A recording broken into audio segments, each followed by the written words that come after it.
Welcome to our politically incorrect conversation. This one deals with the two P's.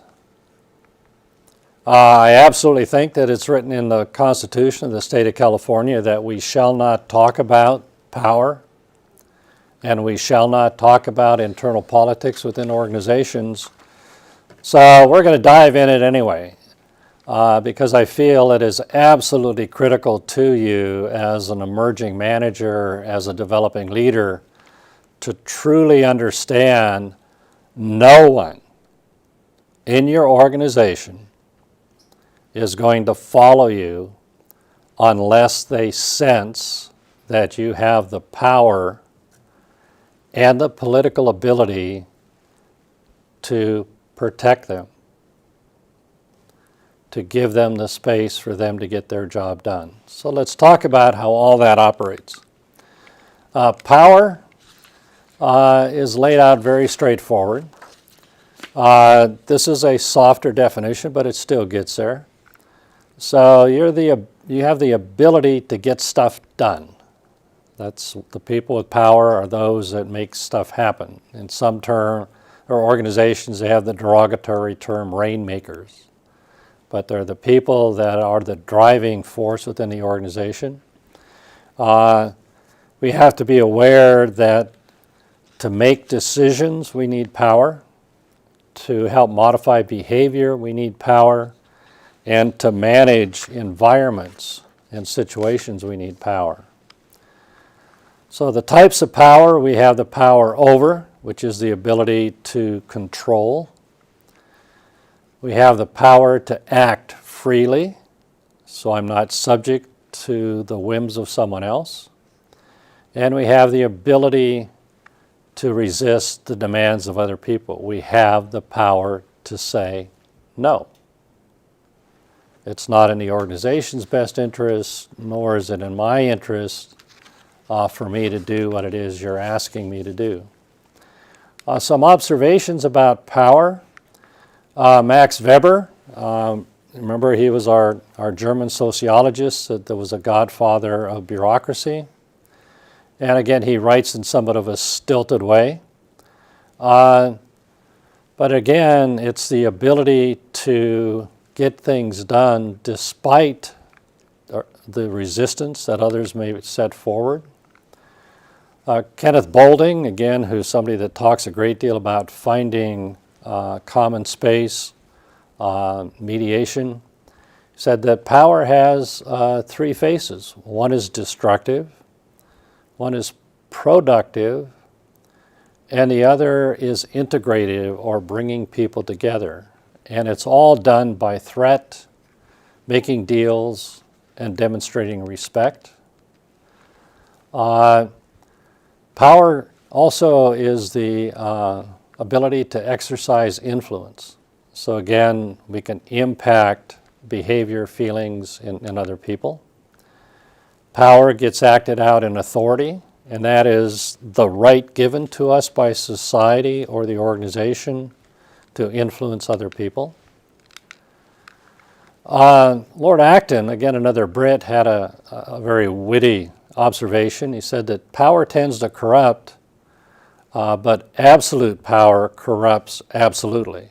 So again, we need to be very mindful of who we give power to and how we as leaders manage power. John Gardner, who I would highly recommend to you as a read in his book on leadership, said that power tends to corrupt, but the illusion of power is even more corruptive than the actual power that one holds. Bernard had a very interesting perspective on power, and again, this is a little humility building for you. He said that you can exercise power over people when you operate in their zone of indifference. This is easy. So when people really aren't that concerned about what it is you're asking them to do, that you can get things done. What we're trying to do as managers and leaders is to expand this zone of indifference. So when we make a request of people, when we issue an order, the range of execution is much larger. So again, we want to expand our followers' zone of indifference to where there's enough trust. So don't think of indifference as negative. It's the willingness of people to comply with our requests or our directives. There's a direct relationship between authority and power, and this has to be done correctly. You can be in a situation where you have the authority, you have the position, but you don't have the power to make anything happen. You can be in a position of power but no authority. So now you're in a position where you want to get stuff done, but you haven't formally been granted authority by the organization. In the West, title matters, so you need to have the title in order to execute. The ideal is to be in a position where you have the authority, so you have the formal title, and you're generating enough personal power in order to get subordinates to act. So that's our ideal state. The whole concept of authority and power gets acted out in the concept of boundaries. These can be set by your role and the role relationship within the organization. Remember we talked about informal systems, formal systems. The boundaries can be laid out by policies and procedures. You can often see that in the spend authority that you may have. A law may set forth the boundaries that you have. I have authority over my students and power over my students in part because the state of California gives me the power to issue grades. In healthcare, you see that there's the power and authority to direct care for patients based on the license that you hold as a physician or as a nurse. And then there's a boundary set by the ethical frameworks in the organization. So those are the bright lines that contain our ability to exercise power in the organization. So where does power come from? French and Raven lay out a number of sources. You have the power to grant reward. You can have power that's coercive, that you can cause unpleasant experiences on somebody, like termination or withholding reward. There's legitimate power. We talked about that's power that's granted to you based on your position or on a negotiated agreement with your follower. There's referent power. Again, I'll take just a second on that. This is power that's gained by you when people admire you as an individual. You're the person they want to emulate. They want to be in your presence. So they want to be like Mike. And there's expert power, and since we're putting you through training programs, we're putting you through MBA programs, we're putting you through educational programs, we're trying to give you expert power to take action. There's reflective power. That's where you have the power to use someone above you's position and authority to take action. And there's informational power, so that's your ability to control the flow of information and to a certain extent spin it a certain way within the organization. So let's give you some tips on how to use power. So legitimate power, you now hold the title. Those of you that are coming new into management or leadership roles, this may be a space that you're not accustomed to. And again, your use of power is going to be a significant part in shaping your brand within the organization. So even though you have the title, you want to be polite and clear. You want to take the time to explain what's necessary. You stay within your swim lane of the boundaries that are laid out, but you also follow up to make sure that people are compliant. And if they're not compliant, you exercise your position to get it done. Reward power, again, you want to use it effectively. So all of these things that maybe you haven't been taught are critical to managing your effectiveness as a leader.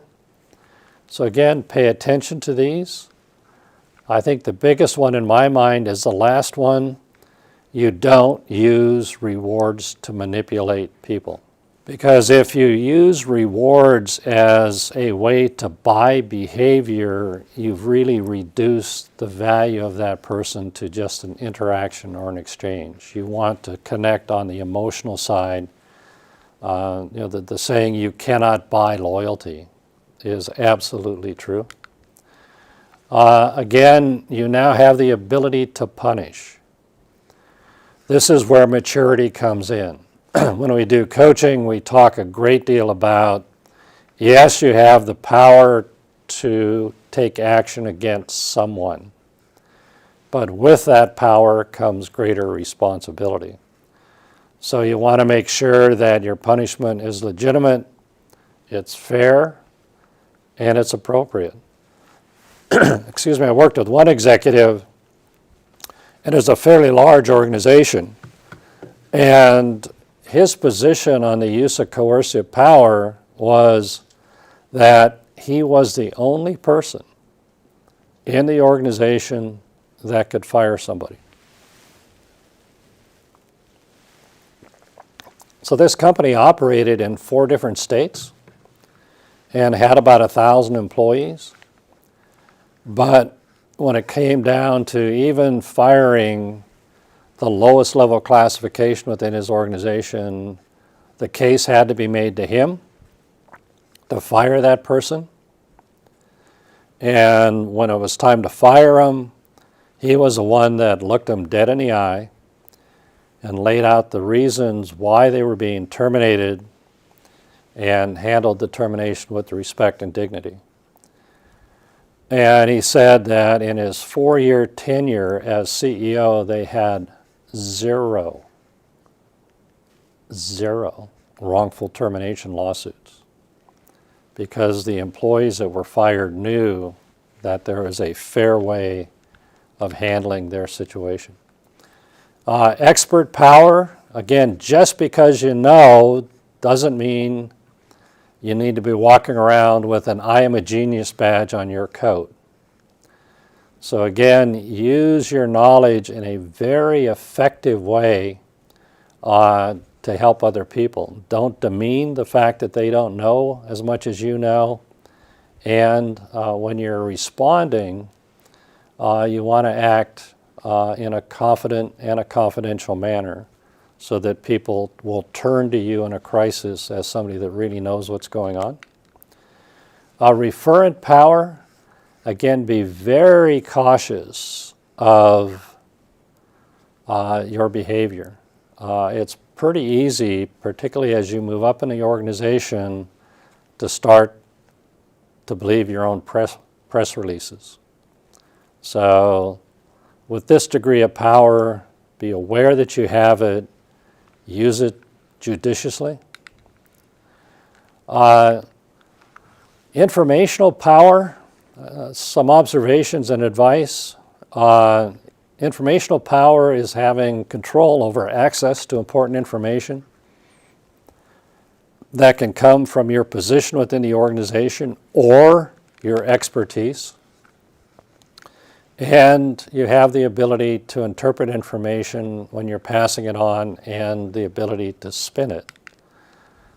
So whenever possible today, be as transparent as is appropriate for the issue to make information known throughout the organization. So manage your informational power effectively as a tool to bring people on board. Remember we talked about inclusive versus exclusive. You want to be inclusive in the management of that. Reflective power, so now you're the chief of staff to an executive or you're on the executive team and you're speaking for the CEO. Be very, very cautious in how you use the other person's name. and make sure that you have that person's permission to use their name in making a decision. Trust me, if you're using somebody else's name to force behavior and the person whose name you're using didn't give you that permission, that could be a career-ending event. So which power is most effective? The research tells us that expert power is the least threatening, particularly if you're a young manager or a young leader coming into the organization and you were promoted based on your technical expertise. Now it's time to expand your power base, but you can start with your expert power. And we found that if you use your expertise to help others, it builds strong relationships and improves performance. It's part of a good knowledge management system within the organization, so don't hoard your knowledge, share it, teach, help others grow. And people are going to start to internalize and model not just what you do, but how you do things. So again, you're coming in, you're young, and you're leading folks like me.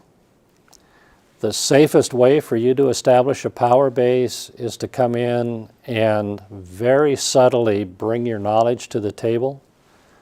Teach me how to turn on my iPhone, or whatever else it is that you know that I don't know, which is probably pretty long. So now we can take a look at groups within organizations. So how does one group have power over another? They can control critical resources. They may have a bigger budget. They may have access to technology. They can control strategic contingencies.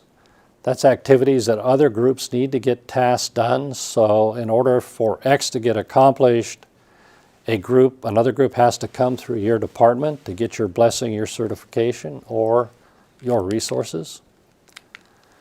That you can hold on to that power by having a reputation of coping with uncertainty. So again, these are the positive uses of intergroup power. You can be a jerk and withhold your resources or your approval, or you can develop a reputation of they're the go-to team within the organization. You can centralize functions that are focused on the organization's success, so you can have more power that way. I want to emphasize the focus is on organizational success, not your internal power. Or you can have power where things are not substitutable, that your team, your group, has knowledge that's critical and there's nobody else in the organization that has it. It's going to give you a very worthwhile power base within the organization. Use it with maturity and humbleness. Corder does a lot of writing on power, and his definition of power is that there's more people who are inconvenienced on your behalf than you're inconvenienced on their behalf. So it's kind of an interesting twist on it. He talks about status is how you stand within the organization. Remember on motivation we talked about humans have a tendency for status. Power also gets acted out in artifacts. Remember we did our conversation on culture. We talked about artifacts. So you can go into an organization and get a sense of a person's power by looking around. So that's sort of from our Mad Men, size of office, size of desk, location of office, carpeting. All that matters. It may sound like BS. You may be somebody that's very focused on getting things done, but you want to manage the artifacts of power around you. So when somebody first meets you, you're projecting the right power status. And there's power by who has access to you. And we did some work with a guy named J.J. McClatchy in McClatchy Industries, who I love to death. And he said, really cut through all the nonsense. Power is about who you have access to.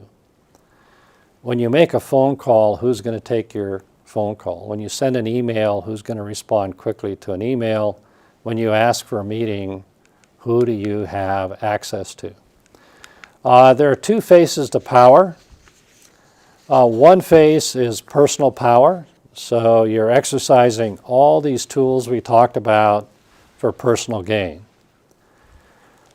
In Western culture, if you're coming in from other cultures, be very aware that in the West, we tend to not respect and value people who operate solely from a personal power base. We respond much better to people that use social power, that they're using their power to motivate others, they're using the power to be inclusive, they're using the power to accomplish an organization's goals. So be mindful of how you're exercising power because, again, it's part of your brand. We need to use power ethically, and part of it is how did we go about gaining power? And again, we talked about exercising it, and again, a nice slide on how to be mindful in a Western culture that you're acting in a way that you're going to gain respect and fellowship. There are some beliefs that are held in the West, and again, Wood had some interesting research, and he said that we have to get past our sense of powerlessness that we feel. You can probably read these and hear your mother or your father's voice in your ear telling you about, well, if I'm powerful, I'm doing it because I'm very selfish. No, we're gaining power because we can't do the things that the organization needs done without power. All I need is love, sort of the Beatles song. No, it doesn't work that way. Love is a good thing, but let's get past this and understand we also have to be powerful. And we have to, on the last bullet point, be comfortable enough that just because I have power doesn't mean that I'm going to be corrupt. So we want to practice the ethical application of power, and I would suggest that we not get so Western-centric in our view of the world, that we take a look at other cultures and other parts of society, or other societies that use power more effectively and on a more communal basis. So we want to use power in an ethical way. We want to understand the types of power and influence. We want to seek out jobs that are going to allow us to build our power base and our skills. And we want to use power when we gain it by maturity and self-control. And that we have to accept that influencing people is critical to getting the job done. Our goal is to empower people, not to take power away from them. And again, that's going to be respected, particularly in the West. If you work for a certifiable jerk, somebody whose power is all personal and it's wearing you down, this slide should give you some positive reflections. That research tells us that they're a jerk and the probability is they're going to die young. So just hang in there, eventually they're going to check out. And that's caused because they lead a life of stress, that they're worried about losing their power, and they're always fearful of rebellion of the troops that they lead. So now let's get into the other P that's not allowed to be talked about in California, politics.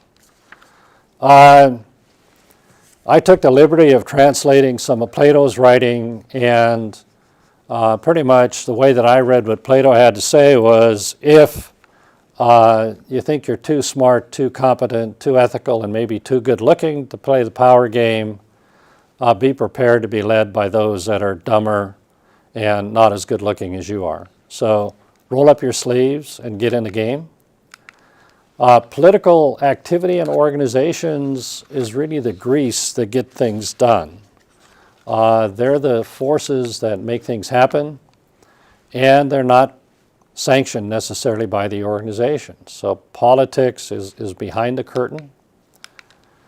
Politics become dysfunctional when these things start to happen. So again, as a leader, if you're finding your team's getting too political, again, these are possible causes, and you can go through these and then say, all right, there's a lack of certainty within the group. I'm going to create some clarity. These are the tools that you can use to play the power game. You need to play this game with your boss. You need to play this game with your peers, and you need to play this game with folks within the organization. So again, you can look at those. You can look at Cialdini's work out of Arizona, and he'll give you very detailed applications of all of these tools. So that is your new toolkit to engage in the politics of the organization. I'll close with a thing that I use when I'm coaching an executive on how to get into the game, that rather than a frontal attack in an organization to get change to occur or a policy adapted, again, do this mapping process. So again, I'm very visual, so I put the issue in the center, and then I do a stakeholder analysis around that. And at each of those nodes where there's a stakeholder, I try to determine the amount of power they have to influence the decision. I try to determine what their true agenda is and how we can operate that. And because I was trained in economics, I like numbers, so I actually put them on a scale. And then once I have the map, I start to say, all right, what tools can I use to make things happen? So really, a politics game can be taken a look in this perspective. I wanted to just take one out in healthcare, change a policy. One of the stakeholder groups could be physicians. What is their agenda? Their agenda is to maintain the status quo. Why is that so important to them? Well, they could suffer financial loss. Why is that important? Financial loss can impact their personal security and their status. I can go up and I can map where is their source of power. A physician, their main power is access to patients. And then when I have this all mapped out, and again, you can imagine how complex this can be, you can then start to influence it. All right, so don't be afraid of the power and politics game. Use it for good, and your brand is going to be improved also. Take care.